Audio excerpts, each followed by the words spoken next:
Hola amigos, ¿cómo están? ¿Cómo están? Bienvenidos a otro episodio de su podcast, La Inmortalidad del Cangrejo. Muchísimas gracias de verdad a todos los que escuchan este podcast. Para empezar de una vez, les voy a hablar sobre algo que yo he pensado durante muchos años, porque es algo que, aparte de que lo he visto, me ha afectado bastante. Eh, y bueno, es algo verdaderamente importante que creo que a todos nos sirve, a todos de alguna manera lo hemos visto, lo hemos vivido, lo hemos padecido o hemos sido beneficiados por esta situación. Y estoy hablando de la inteligencia.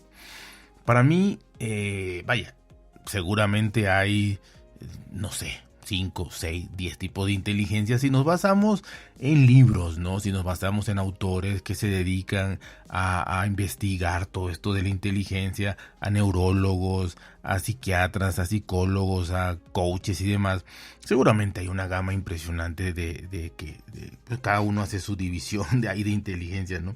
Pero bueno, yo creo que para resumirlo y para hacerlo más sencillo y sobre todo como experiencia de vida, lo que yo he vivido, y estoy seguro que muchos de ustedes se van a identificar con esta situación, es dos tipos, ¿no? Vamos a dividirlo en dos tipos de inteligencia.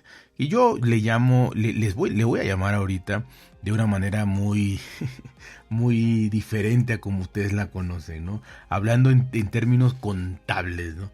Sería la inteligencia bruta contra o la otra parte sería la inteligencia neta.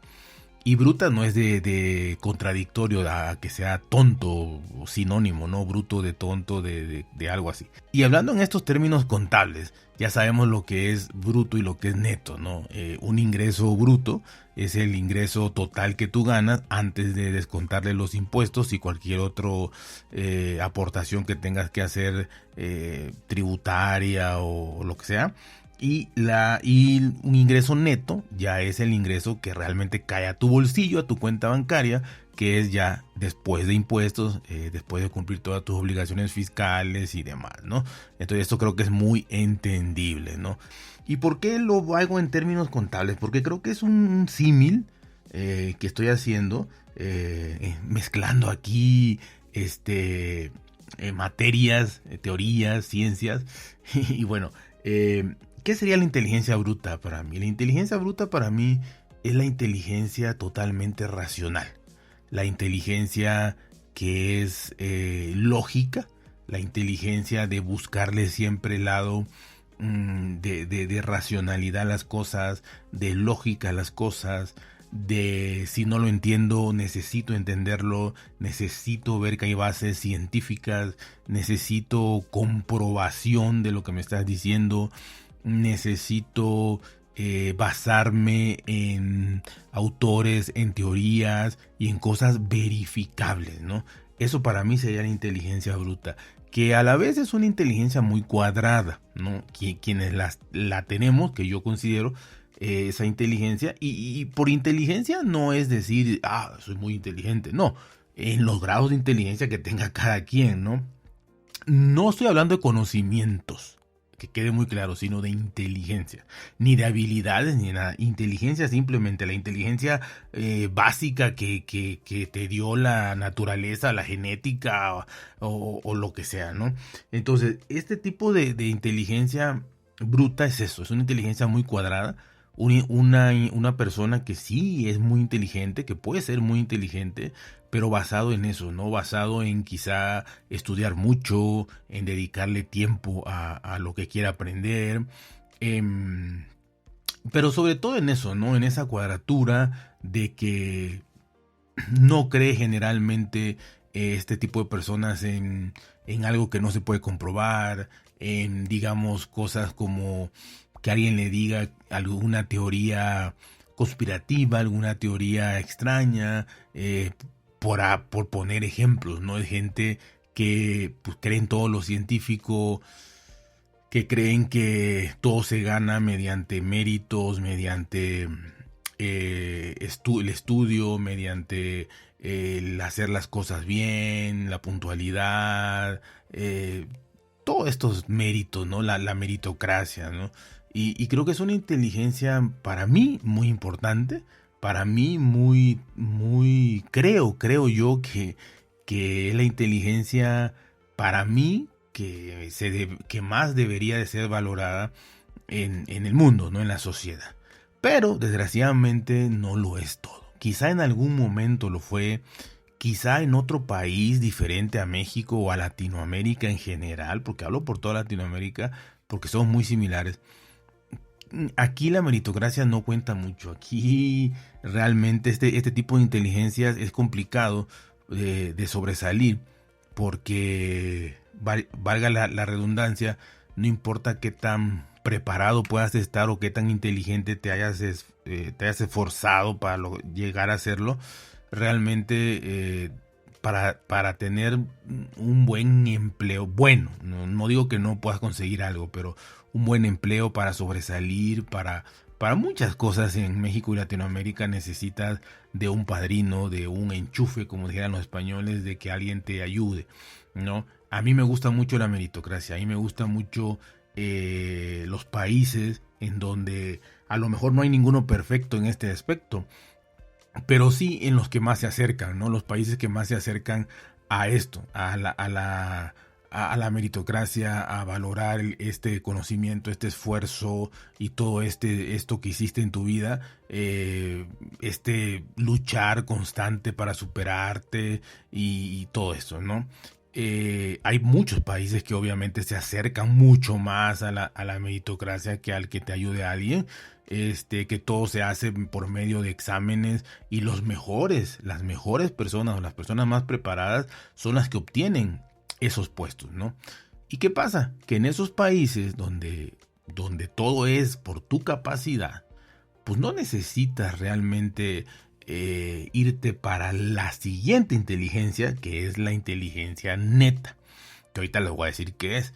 Pero de entrada les comento, no necesitas irte a esa parte. ¿Por qué? Porque todos lo haces por lo que sabes, vas a ir escalando en tu trabajo por lo que sabes. Si aprendes otra habilidad, si estudias otra carrera, otra licenciatura, otro posgrado, si aprendes un idioma, si obtienes experiencia, vas a ir subiendo.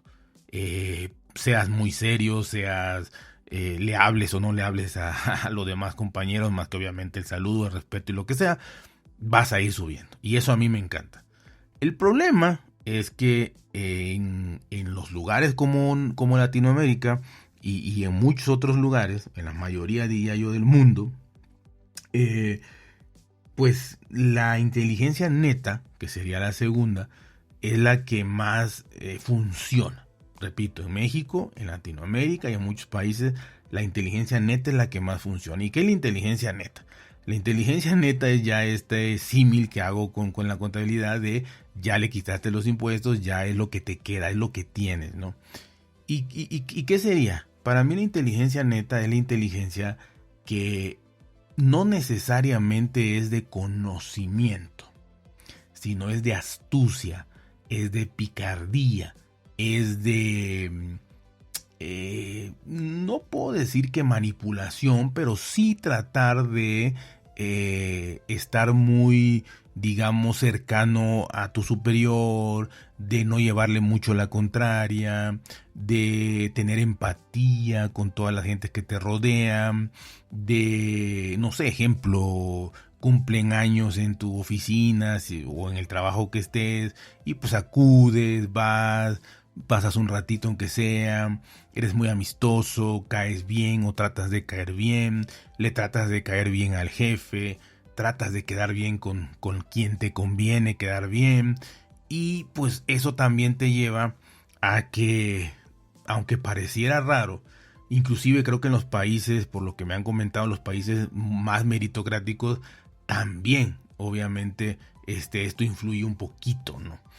Pero volviendo a Latinoamérica, y creo que en España también se aplicaría un poco, menos que aquí, pero un poco, este hecho, ¿no? Todos conocemos, yo creo que todos conocemos, me atrevo a decir o a pensar o a suponer, que conocemos a gente que, no sé, desde que estudió con nosotros, ¿no? Una persona que estudió con nosotros o varias, No nos vayamos hasta grados de ser niños, ¿no? Pongámosles ya en nuestra etapa universitaria, ¿no? En nuestra etapa ya de últimos estudios. Estamos hablando de personas, de jóvenes de 18 años en adelante. Bueno, en esa etapa, estoy seguro que todos conocimos, no a uno, a muchos que eran muy inteligentes, en bruto como yo le llamo, súper inteligentes, súper, que sacaban 10 en todo, que, o sea, no sé, que eran excelentes, alumnos de cuadro de honor, alumnos magníficos, que salieron con promedio de 9.5 para 10, si tomamos el 10 como máximo, ¿no? O sea, excelencia. Y conocimos también a muchos compañeros que pasaban las materias de casualidad, algunos, que su promedio de calificaciones era, repito, del 1 al 10, era un 7, era 6, era mucho 8, que pues copiaban en los exámenes, que hacían trampa, tenían sus chuletas, creo que le llaman en España. Aquí le llamamos, pues, no sé, tus apuntes ahí escondidos, tus acordeones. Aquí en México se llaman acordeones. Todo esto, ¿no? Pero bueno, mediante triquiñuelas y demás y todo eso, ver al compañero de al lado y todo, es donde estas personas lograban pasar esas materias, ¿no? Realmente ir avanzando en sus estudios universitarios. Y también el hecho de llevarse bien con los profesores, con las profesoras, de tener repito, una empatía, un cae bien, un llevarse bien con la mayoría de la gente, con tu coordinador de carrera, y demás, ¿no? O sea, con la gente que te podía ayudar en algún momento, inclusive con alumnos, compañeros tuyos que te podían ayudar a pasar un examen, a darte copia, a dejar que viera su examen y cosas así, ¿no? Conocimos, creo que, de los dos tipos.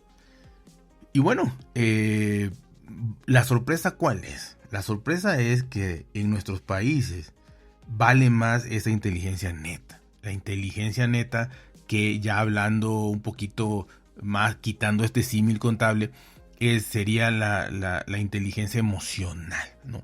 La inteligencia bruta sería la inteligencia muy pragmática y muy de estudiar, repito, de ciencia, muy científica, muy comprobable, muy cuadrada, muy cerrada. Dame el autor, dame dónde está, compruébamelo, y si no, no creo, ¿no? Si no veo, no creo.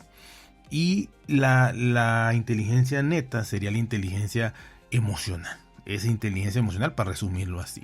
Y es eso, ¿no? Es que he comprobado y he visto, porque en mi experiencia, con esos amigos que yo conocí, que pasaban de casualidad, que cuando les tocaba hacer un trabajo no hacían nada y invitaban a desayunar a dos o tres del equipo, digamos, de grupo, en trabajos de grupo, y le ponían su nombre ahí como que había hecho algo, que eran muy seductores con el sexo opuesto, y les hacían las tareas, y que hablaban con los maestros y les caían bien, y pues ahí medio les daban un puntito extra y demás.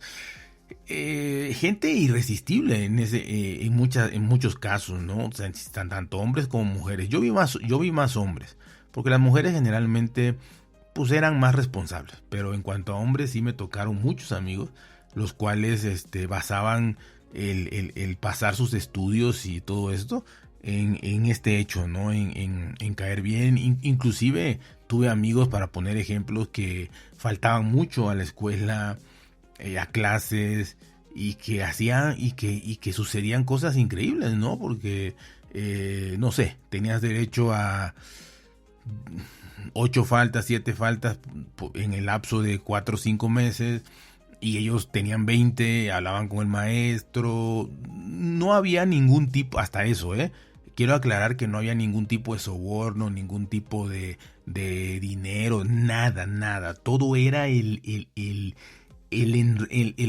rollo, o sea, el ellos embaucarte, pero mediante el convencimiento, no era una manipulación agresiva, era una manipulación amistosa, era algo que aunque pareciera malo, no se veía como malo. No sé si me explico. O sea, a veces invitar al maestro a tomar un café o a desayunar pareciera malo, pareciera un soborno, pero no se veía así, porque era tan amistoso, era tan empático, era tan envolvente esas personas, y hablo en plural, tan envolvente que hasta el maestro más reacio no se resistía, ¿no?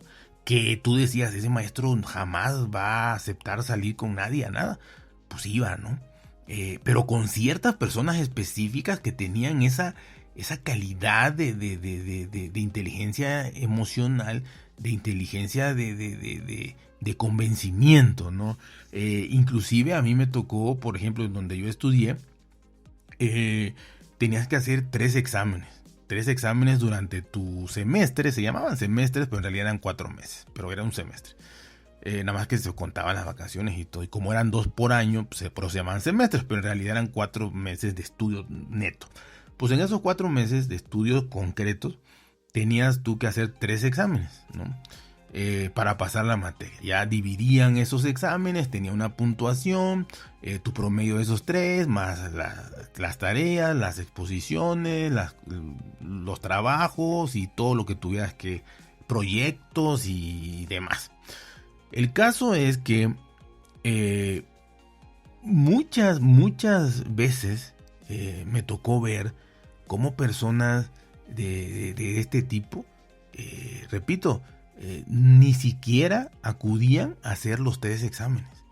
O sea, me tocó ver tipos de verdad que lograban hablar con el maestro y llegar a un acuerdo en el cual el alumno le decía, ¿sabes qué? Profesor, digo, no sé cómo se lo decían, ¿no? Yo nada más sabía el resultado, pero me imagino que con un cierto encanto, convencimiento y demás, le decía, ¿sabes qué, profesor? A mí deme oportunidad de hacer el examen final. Yo no quiero hacer los 3 exámenes, sino hágame un examen final a mí nada más. O sea, hasta eso le estaba pidiendo que le hiciera algo que no existía, porque era el promedio de los 3 exámenes. Entonces, ese alumno que no iba a llegar a clases, que le decía, profesor, yo no voy a venir a clases porque es a las 7 de la mañana y pues ahí me cuesta levantarme y lo que sea que le contara, le decía, deme usted oportunidad, yo no voy a venir nunca. Aparte, también era como que no me cuente las faltas, o sea, era romper muchas reglas, ¿no? Y convencían al maestro de romper esas reglas. Y eso sí, repito, nunca les regalaron la calificación, nunca les pagaron, nunca nada. Simplemente déjeme hacer un examen final, o sea, hágame usted un examen final. Todavía el maestro tenía que hacer un examen final, o sea, era trabajo para el maestro, o sea, hasta dónde llegaba el convencimiento. Decía el maestro, hágame un examen final, yo no voy a venir a clases, y si lo paso, lo que saque, eso me pone de todo el semestre, y si repruebo, pues repruebo. Muchas veces el alumno, el compañero que yo conocía, bueno, eran varios, pero cómo actuaban, cómo manipulaban un poquito, era como en el ego, ¿no? En el ego de decir al maestro, ¿sabe qué? No voy a venir y voy a pasar su examen. Y el maestro rápido pues sacaba el ego, ¿no? Y decía, no, es que es imposible. O sea, si no vienes a mi clase, no vas a pasar. O sea, no vas a pasar. Porque esto nunca lo he hecho y no vas a pasar. Si mucha gente que lo hace no pasa, ni haciendo todos los trabajos ni nada, entonces tú no vas a pasar. O sea, sí, es imposible, ¿no? Y sobre todo en el área de ingeniería, ¿no? De matemáticas, de física, de todo eso. Materias complicadas generalmente. Entonces, el alumno por ahí se metía, ¿no? Por el ego del maestro y le decía, usted póngame a prueba, no pierde nada, si repruebo, repruebo. O sea, no paso, no acredito la materia, pero deme la oportunidad. Entonces, muchas veces ese era el toque, ¿no? De que como que había un pique ahí con el maestro decía, no va a pasar, y nada más le decía, está bien, no venga, hazlo, sale, lo vamos a hacer así, total, no vas a pasar. Y me consta que el último día de clases apareció un fulano que nunca había visto, que llegó el primer día de hablar con el maestro y el último día hacer un examen final que solo a él le hacía, que el maestro en ese momento generaba. En ese momento le hacía, te voy a hacer 10 preguntas, escribe, ¿no? Y le dictaba 10 preguntas que en ese momento hacía. Y obviamente me quiero imaginar que el maestro, también por su ego de decir no vas a pasar, hacía preguntas complicadas. Eso sí, todo que se haya visto en el curso, ¿no? Porque también el alumno, ¿qué hacía? El alumno ese que faltaba, que no iba nunca, lo que sí hacía es que una semana antes de acabar el curso, hablaba con los que sí íbamos a la escuela, nos pedía nuestras libretas, nuestros apuntes, le sacaba copia y demás, y ahí medio estudiaba, ¿no? Entonces, también no había trampa, ¿no? Ni mala fe del maestro, preguntaba lo que se vio, ni mala fe del alumno que decía, me la voy a jugar al todo a nada. Y muchos pasaron. O sea, de los que yo conocí, pasaron todos. O sea, yo no vi uno que no pasara. Porque entiendo que son tan inteligentes emocionalmente que decían, si yo no soy capaz de eso, mejor ni me meto ahí. O sea, o vengo a la escuela o a ver cómo le hago.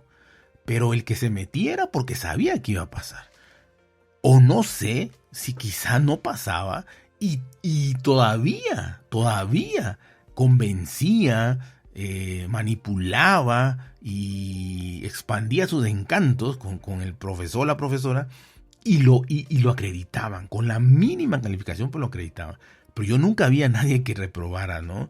Y siempre se me hizo sorprendente. Siempre dije, es una habilidad muy interesante. Pero, pues yo en esa edad de 18, 21 años, en ese lapso que fue que yo estudié, pues dije, no le di la importancia adecuada. Sí admiraba yo a estas personas, ¿no? Personas que a veces les tocaba una exposición. Aquí se da mucho la exposición. ¿Qué es la exposición?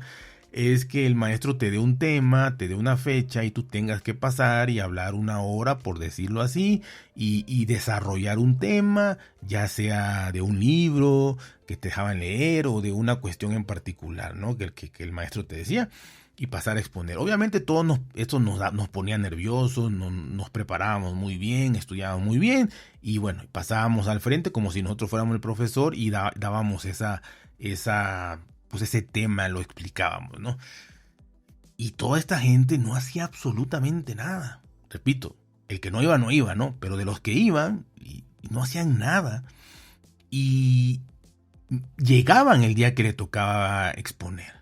Y se paraban al frente de todo el salón, que eran salones grandes de 40, 50 personas, se paraban ahí y empezaban a hablar. Y a hablar. De verdad, muchas veces sin idea. Muchas veces cantinfleando, muchas veces te dabas cuenta tú que estaba inventando, pero no dejaba de hablar y no dejaba de hablar y no dejaba de hablar y se veía seguro y decía cosas que tú decías, o sea, de verdad, muchas veces nosotros como alumnos nos reíamos como compañeros de ellos y el maestro estaba atento así como que no, pues sí, no sé qué pensaba, pero no era alguien que se iba a parar y que iba a ponerse ahí a sudar y a estar nervioso y no, por aquí y esto no. Y alguien que se paraba y que se ponía a hablar como le estoy hablando yo a ustedes ahorita. Esto es así, aunque dijera pura cosa que no era. Pero hablaba a la hora que tenía que hablar o el tiempo que el maestro estipulaba. Y al final no sé si por aburrimiento, por qué. Pero acreditaban, ¿no? O sea, repito, igual con la mínima, pero acreditaban. Entonces yo vi mucho eso y yo lo veía irresponsable. O sea, sí decía, este tipo maneja muy bien todo esto, pero no sabe nada. O sea, no sabe nada, es irresponsable, está perdiendo el tiempo aquí, está haciendo gastar a sus padres, está haciendo perder el tiempo él y a todo mundo. Y en esa edad uno juraba que esas personas no iban a tener ningún éxito en la vida, cero éxito en la vida. Y que los que íbamos a tener éxito en la vida eran las personas que queríamos sacar siempre 10, que estudiábamos mucho, que éramos responsables, que no faltábamos a la escuela nunca, salvo excepciones tremendas, una falta, dos faltas en todo el lapso del semestre de los 4 meses. Gente que siempre estábamos hablando de que, oye, vamos a ayudarnos, vamos a estudiar en grupo, no sé, con quien mejor te llevaras, o te tratabas de juntar con la persona que veías tú que más sabía, que más entendía del tema, si a ti te fallaba algo, y ahí, ¿no? Te ibas. Entonces, yo decía, en lo particular, aquí el esfuerzo es lo que te va a sacar adelante, ¿no? Entre mejor calificación saques al final, el mejor promedio, la mejor situación. Y uno creía que eso te iba a dar, o sea, que saliendo de la universidad ibas a tener éxito, te iban a contratar muchas empresas, que casi casi te iban a estar esperando con los brazos abiertos las empresas, porque pues tenías 9.5, 9.8, 10 de calificación total final de 80 materias. Imagínate sacar 9.8, 10, pues era no fallar casi nunca, ¿no? Y bueno, ya en otra ocasión les platicaré mi historia de eso, de que si me estaban esperando las empresas afuera o no me estaba esperando nadie. Pero yo siempre creí en esa inteligencia bruta, en esa inteligencia de saber y comprobar y todo, y no en andarme preocupando por caerle bien al maestro, ni por hablar con el maestro, ni por entablar una amistad, ni nada, ni nada de eso, ¿no? O sea, ni me pasaba por la mente. O sea, yo respetaba a los maestros tremendamente y me dedicaba a estudiar. Inclusive, nada más le voy a adelantar algo. Yo por mi promedio tuve derecho a titularme automáticamente. ¿Qué significa? Cuando sacaba más de 9.5 te podías titular automáticamente. No sé en otros países, pero aquí se hacía algo llamado tesis, que es prácticamente un libro, hacer tu tesis, ¿no? Que para los que lo conocen, pues es un proceso protocolario muy muy extenso. Tienes que tener un asesor de tesis, te lleva más o menos 6 meses, un año, entre 6 meses y un año llevar todo esto. Tú creas una idea y la compruebas, ¿no? Este es tu tesis. Llegas a un resultado, a una hipótesis. Entonces yo tenía la oportunidad de titularme automáticamente, y sin embargo yo opté por hacer tesis. O sea, lo que nadie quería y todo el mundo lo huía. Creo que soy el único, si no me equivoco, que tuvo esa opción de la gente que yo conocí, que fue mucha, y que hice la tesis. O sea, todavía ahí con el problema, o sea, bueno, con la, ¿cómo se diría? Con la posibilidad de fracasar, de hacer muy mal mi papel de tesis, tanto el libro de la tesis como la ponencia, porque hay que hacer una ponencia, una presentación de tu tesis, donde había los llamados sinodales. Eran 3 maestros especializados en la materia que tú no conocías, que te estaban evaluando, y tú exponías tu tema, hacías tu ponencia de lo que tú habías investigado, y luego te preguntaban, te hacían una serie de cuestionamientos y después debatían y te daban un resultado. Eso tardaba como 4 horas cuando tú ya presentabas esto. Después, repito, de los 6 meses, un año de hacer tu tesis. Tu tesis tenía que tener más de 150 citas bibliográficas, tenía que tener trabajo de campo, tenías que investigar en la calle, dependiendo de lo que querías tú hacer tu tesis. Yo inclusive tuve que ir a varias ciudades diferentes y demás. Pero bueno, al final de cuentas todo con la idea de que eso me iba a generar un potencial más grande, ¿no? Un currículum más grande, una puerta más, ¿no? De una posibilidad más que se me podía abrir, de decir, bueno, hizo su tesis, sacó una excelente calificación y demás. Bueno, al final de cuentas, en México y en Latinoamérica no es así. Yo no sé, yo quizá siempre he fantaseado con esto, ¿no? De que quizás si yo hubiera nacido en un país donde esto es muy válido. No sé, llamémosle Suiza, los países nórdicos, el mismo Estados Unidos, Canadá, Inglaterra, Japón, Corea del Sur, muchos países. Probablemente ahí, Alemania, además, probablemente ahí lo que yo hice, probablemente y solo lo sospecho porque no conozco ahí esos países, creo que sí hubiera sido muy valioso y hubiera sido muy meritorio para que las empresas o los lugares donde yo llegara a querer trabajar vieran todo eso, lo valoraran y dijeran, oh, este joven vale la pena. Y claro, habría que pasar exámenes y lo que sea, pero uno pudiera estar preparado para eso, ¿no? Basado en los estudios que tuviste y en todo el esfuerzo que hiciste.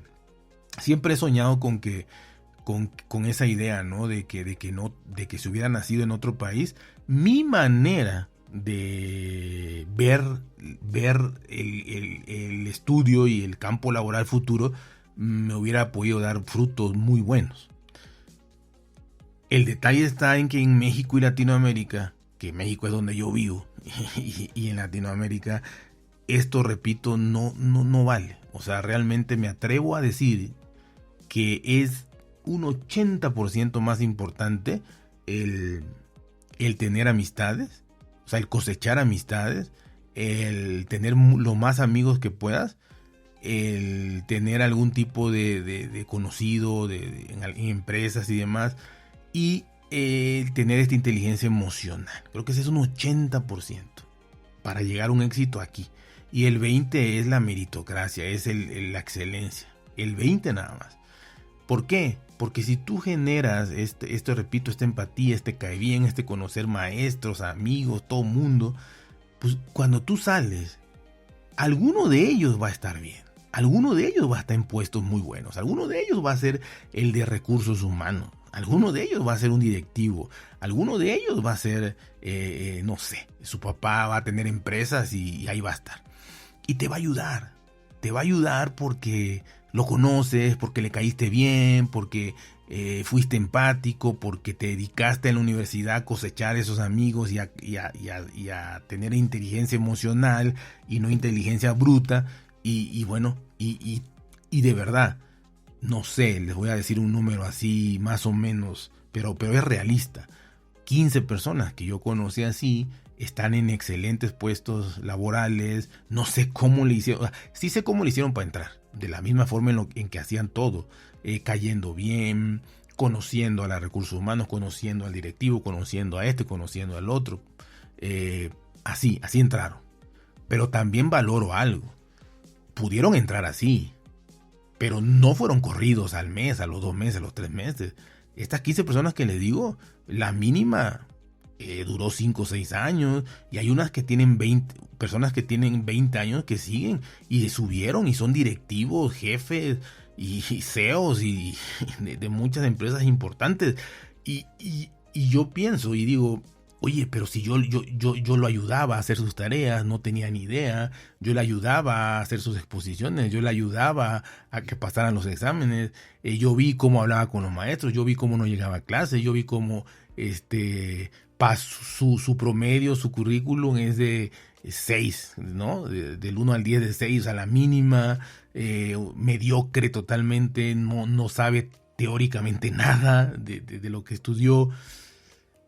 Pero al final de cuentas, cuando uno empieza a trabajar y empieza a ver que realmente sales de la universidad, por muy preparado que creas que estés, y no sabes ni el 5% de lo que es el ambiente, el sistema laboral, y que todo el otro 95% lo vas a aprender sobre la marcha en el trabajo que vas a dar, que te van a capacitar y que vas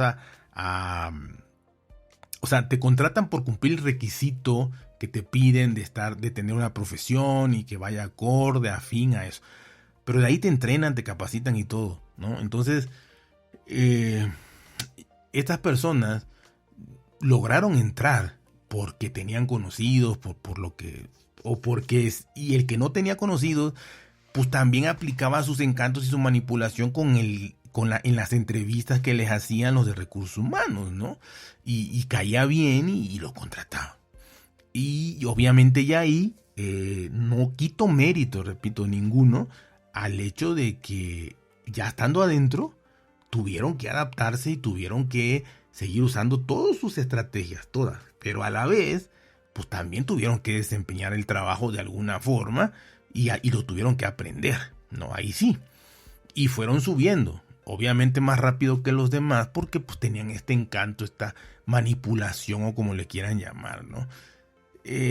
O convencimiento. A veces manipulación se escucha feo, pero convencimiento, ¿no? Una persona de esas que te cae bien, que es muy simpática, que se mete en todo, que ya saben, ¿no? Al jefe en que lo ayudo, si hay que quedarse más tarde se queda, si le dice que vaya un día que nadie va a ir a trabajar, va. O sea, todo lo hace pero con un objetivo de quedar bien, de ganar méritos, de hacer méritos, de tener puntos, por así llamarlo, y que luego les va a generar, cuando haya una oportunidad de un ascenso, el jefe va a pensar rápido en él, ¿no? Y no por su capacidad de inteligencia bruta, sino por su capacidad de todo lo que ya hizo, de caer bien, repito, de ayudar al jefe, de estar pendiente siempre. Es una persona que es muy metida, que está viendo que hace falta, que esto, que el otro, y moviéndose para acá y para allá, y no es una persona, digamos, como repito, como me imagino yo que es en los países nórdicos, que puede ser en Japón, que es, si tu jornada laboral es de 8 horas o 10 o las que sean, tú cumples, haces tus cosas, de ahí cierras tu oficina y te vas. No, esta gente no es así, esta gente eh, anda por ahí rondando, saluda a todo mundo, conoce a todo mundo y tiene que ver con todos y cae bien, ¿no? A esas personas con las que obviamente él quiere caer bien, ¿no? Entonces, esa inteligencia de decir, yo voy a fomentar o sea, no sé mucho, pero sé cómo manejar, manipular, convencer, agradar a mis superiores, a la gente que me va a ayudar, o me va a dar un empleo, o me va a hacer ascender. Pues yo lo valoro ya ahorita, ya de viejo, ya digo, puta, o sea, ¿por qué no fui así? ¿Por qué no hice eso? ¿Por qué no me dediqué un poquito? O sea, tampoco estoy de acuerdo en cómo lo hicieron todos, ¿no? Pero sí creo a mi edad que un 50 y 50 está bien, ¿no? Un 50% de responsabilidad total, de estudio duro, fuerte, total, de nada de esto. Yo sí dejo de lado lo de no ir no ir a las clases, hacer algún trato ahí de hágame un examen, todo eso que les conté. No, eso lo dejo de lado. Creo que el 50% que implementaría sería el de la empatía, el de caer bien, el de tratar de convivir con más gente, conocer a más gente, igual por puro interés, pero conocer a más gente, conocer a los maestros, llevar una relación de respeto y de cordialidad con el maestro, y repito, de hacer la mayor cantidad de amistades posibles en cada una de las materias de los salones, que eran muchísimo, y bueno, y tener esta habilidad, ir puliendo esta habilidad de decir, sí, quiero sacar 10 y todo, pero también tengo este 50% que me va a ayudar posteriormente, ¿no? Yo lo vería ese 50% no para usarlo tanto en la escuela, sí, hay nada más para generar amistades, empatía y demás, pero todo lo demás lo veo para haberlo hecho afuera, una vez que egresé. Para haber ya echado mano de tu agendita, porque no había Facebook ni nada, tu agenda, y empezar a decir, puta, en vez de hacer los 10 amigos que hice 200. Entonces empezar a ver dónde está cada uno, dónde estar colocado, hablar, salir, tomar un café, una cerveza, lo que te gustara, y empezar a seguir manteniendo esas relaciones hasta que pues alguien te va a ayudar siempre, y de ahí pues tú también tener el encanto y el convencimiento con los de recursos humanos. Y una vez en el trabajo, no decir ya tengo mi trabajo y voy a cumplir con él y cumplo al 100% y ya no doy más, ¿no? Sino que estar también, que quedarte más tiempo, ayudar a los demás, sobre todo a los superiores, ¿no? Ver qué quieren, qué necesitan y todo esto, ¿no? Repito, con un interés, y no creo que sea malo. No creo que sea malo, estás pensando en ti, en tu futuro, en tus cosas. Y no le estás haciendo daño a nadie. Tú puedes estar muy ahí pegado a tu jefe y viendo y diciéndole que quiere y todo y tal, pero no le estás haciendo daño a nadie. Si él cae en esos encantos tuyos, pues qué bueno. Pero también podrá haber jefes que no le guste eso y que digan, no, a mí no me gusta que me estén aquí haciendo la pelota o siendo barberos, como decimos aquí en México, barberos y demás, lamebotas, lo que quieras, o sea, no me gusta y pues no te funcionó ahí, ¿no? Pero en otros trabajos, en otras oportunidades, con otros jefes, en otras áreas, le empiezan a buscar. Porque también había gente que no les gustaba, pero ¿qué hacían estos tipos? No se daban por vencidos. Decía, bueno, al jefe de producción no le cae bien, pues me voy con el jefe de ventas. Al jefe de ventas más o menos, pues ahora me voy con el jefe de recursos humanos. Ahí ya lo tengo. Y así, de 5 o 6 directores, que se ganaran a 2 o 3, ya era ganancia. Y tenían chance a moverse por todos lados, ¿no? Por muchas áreas de las empresas. Y eso lo sigo viendo al día de hoy. Tengo contacto con varios de ellos. Platico. Les aplaudo. Los valoro. Los digo que equivocado estaba yo. Porque era yo muy joven, muy tonto. Y sigo siendo, ¿no? Pero algo he aprendido. Y en nuestros países eso es, ¿no? En nuestros países, desgraciadamente, vale más esa inteligencia emocional. Yo la pondría 50-50, aunque les repito, conozco gente que eran 100% inteligencia emocional y les va de maravilla y viven de maravilla con el 100%. Yo no creo haber podido, pero sí un 50. Sí un 50. El problema es que yo lo descarté por completo y me fui 100% en la inteligencia bruta. Y repito, no porque fuera yo inteligente y nací inteligente, sino porque me esforcé para hacer eso, ¿no? O sea, estudiar, sacrificarte, ¿no? Para obtener el mejor resultado posible.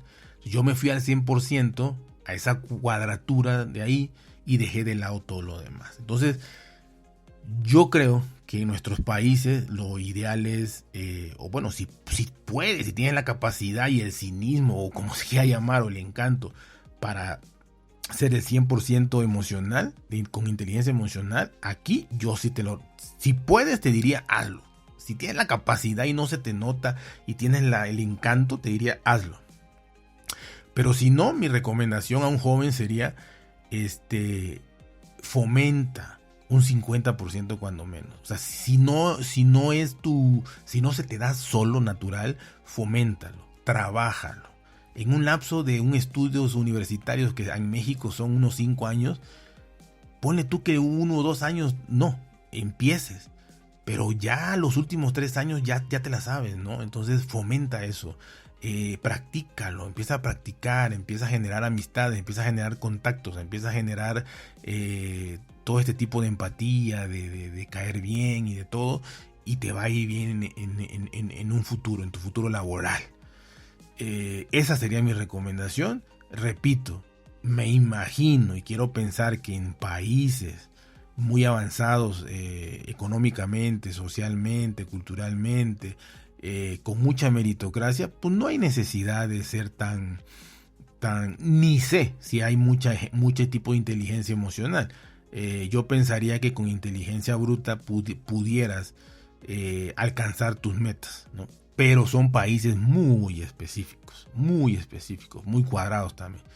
Pero bueno, aquí habría que hacer eso que yo digo, ¿no? Y bueno, esa ha sido parte de lo que les quería comentar de inteligencia bruta con inteligencia neta o inteligencia muy sin salirte de los márgenes y pensar que por sacar las mejores calificaciones, las mejores notas, estaba asegurado tu futuro, y la inteligencia emocional, ¿no? Eso se los quería platicar. Yo esto lo he pensado durante más de 25 años. Ya no tiene solución, pero bueno, así lo pensé.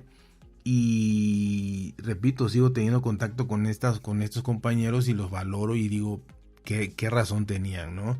Porque no lo hicieron al azar, ¿no? Alguno que otro le salía natural, pero la mayoría fue inteligente. O sea, realmente inteligencia emocional. O sea, buscaron las formas para generar todo este tipo de contactos, de amistades y demás, ¿no? Y pues bueno, más allá de los resultados, que quizá algún día les cuente, esta fue una experiencia, ¿no? Y no quise nada más decirle, bueno, la inteligencia emocional es así, así, basado en este libro, y la inteligencia muy cuadrada, muy científica, muy de meritocracia es así, así nada más, ¿no? Sino que yo creo que con ejemplo creo, o por lo menos yo entiendo mejor las cosas. Entonces creo que todos tenemos ejemplos así, tanto en la escuela o en los oficios o en el trabajo que ejerzamos y no estudiamos. Creo que siempre hay alguien que tiene más inteligencia emocional y que lo captamos, y gente que es más, como decimos aquí, machetera, ¿no? Y machetera en el estudio, ¿a qué se refiere? A que estudia mucho, o sea, se desvela y todo, y por hacer el trabajo mejor y todo. Y mucha gente que está durmiendo o está de fiesta o lo que sea y dice, yo mañana veo cómo le hago. Y se para al frente y saca lo que tiene que sacar. Repito, sin importar las calificaciones, saca la chamba, saca el trabajo, saca lo que le toca. Y otros que no dormimos pensando en cómo hacer lo mejor posible y cómo quedar bien y cómo hacerlo más rápido y cómo hacerlo mejor. Y repito, a veces no es valorado. Aquí no es valorado eso. Entonces, bueno, hasta aquí queda esto. Es un programa muy largo. Espero hayan llegado hasta aquí. Y bueno, ya saben, cuídense, pórtense bien, traten de ser felices y nos escuchamos muy pronto.